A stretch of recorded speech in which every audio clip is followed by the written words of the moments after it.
Welcome back to News Tonight. Let's get you some more news from the city. The case of spurious drugs and fake medicines have reared its ugly head once again. Acting on a complaint filed by the Drug Control Department, the CBCID, along with the drug control officers, conducted surprise raids at a few medical stores in the suburbs today and arrested 5 people who are distributors and sellers of a painkiller drug. All 5 have been produced before a city court and are lodged at the Puril prison.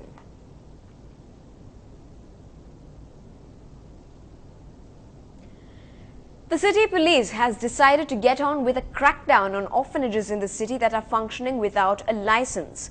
Recently, the State Social Welfare Department claimed that registration of over 80% of the 2,000-odd children's homes run by non-government organizations in the state has been completed.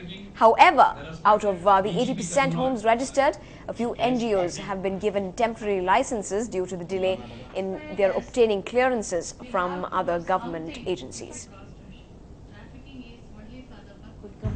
It has to be closed and the அங்க இருக்கக்கூடிய children வேற homes-க்கு transfer பண்ணணும்.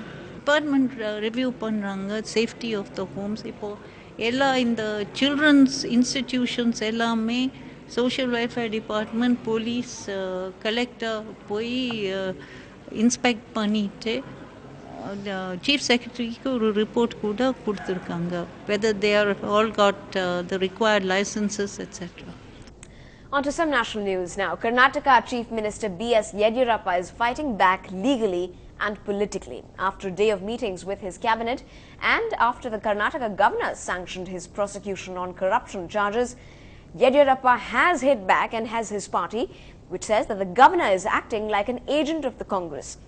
NDTV's Maya Sharma had an exclusive meeting with the Chief Minister some time back. Political developments happening thick and fast in Karnataka as the battle really between the governor and the chief minister continues. Joining us is Karnataka's chief minister, Mr. B.S. Yediyurappa. Sir, did the governor's decision to sanction prosecution take you by surprise? He had said he would do it, but after the 26th. Were you surprised? I will welcome this.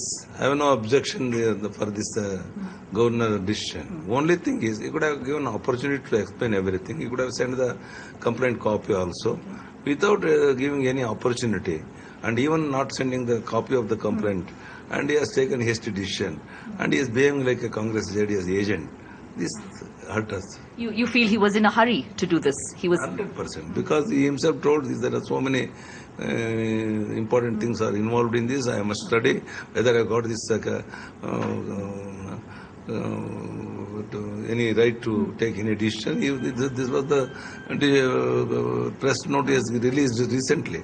But when we have taken the cabinet decision, immediately rushed to come to this decision. It shows his urgency and also just to please the Congress leadership in Delhi. Now, you sounded upset that he did not give you a copy of the sanction order or a copy of the petition. Did this upset you? Definitely, madam. Not only that. Yesterday night, when our principal secretary met governor, he refused to give the order copy also. And he told to say, go and tell your chief minister, I am not going to give the copy. And up to Monday, you go, let him take in the court. Is it a way of telling this type of the things to the principal secretary of the chief minister? Is it a way? And calling Karnataka chief minister as thief? Never in the history in the country, no governor has spoke like this. Now, you had said that from the start, that governor was giving trouble to your government. He seemed to want to give trouble to the government. Why would you think he would do this? What would be come here as a governor to see that Congress should somehow come to power. Because day by day, Congress is losing in Lok Sabha and Taluk Panchayat and Jilla Panchayat. So he wanted to indirectly help the Congress and also JDS party. He don't like Bharatiya Janata Party to be in power in Karnataka. That is the reason that he couldn't able to achieve that mission. So now he has created so many problems. And I think his ambition is, he was telling so many times, Yediyurappa ji, public atmosphere is very good, public support is very good. Why can't you dissolve the assembly and you will get 140, 150 seats. Openly was told 3-4 times. That means he wants to sit in this chair for 3-4 months, enjoy the power. That may be the reason. What would be your next step? The two lawyers have approached the court today. What is the next step for you legally? We will fight this issue both legally and politically.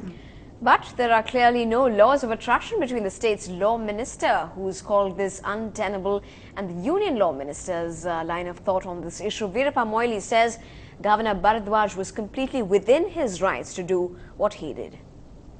Governor is a constitutional authority.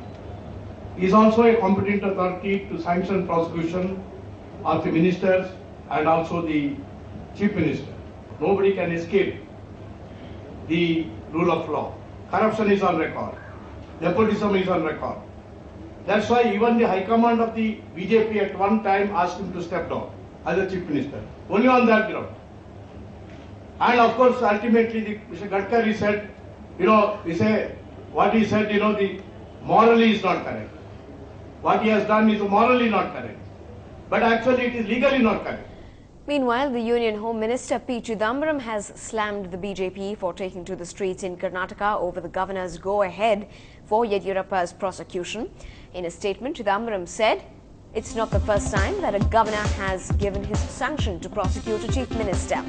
I am disappointed that the BJP has taken to the streets. This is not correct and is totally unacceptable. The BJP knows that any person aggrieved by the order of a governor can seek legal remedies. Hence, it is my sincere hope that the BJP will advise its state unit to abide by the law." Let's get you some news from the world of sports now, and in the latest from IPL 4. If there were once reports that Kochi owners were interested in inducting Ganguly into their fold, well, looks like coach Jeff Lawson doesn't really agree with that. Apparently, it was proposed that 3 of the 10 teams with auction money left, of which were the Deccan Chargers, Kings 11 and the Kochi team, were to see if they have a way of accommodating Ganguly. But there was just one voice from all of them that the Bengal Tiger was just too costly.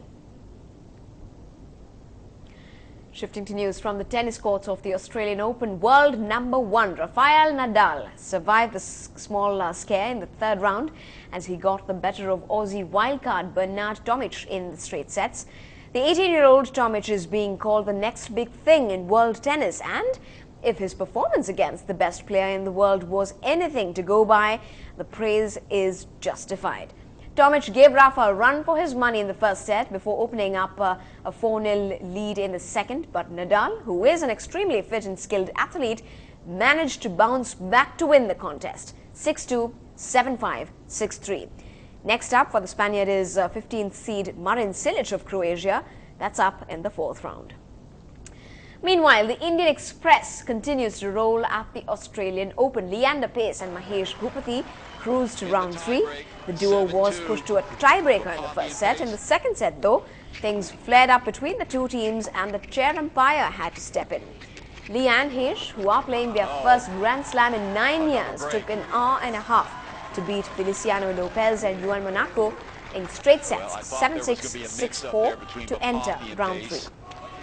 Having to come over here, the chair umpire. Up ahead on the bulletin, what didn't make to the Ravanan music album makes it to NDTV Hindu. Coming up, Rahman and the Beauty Queen for you.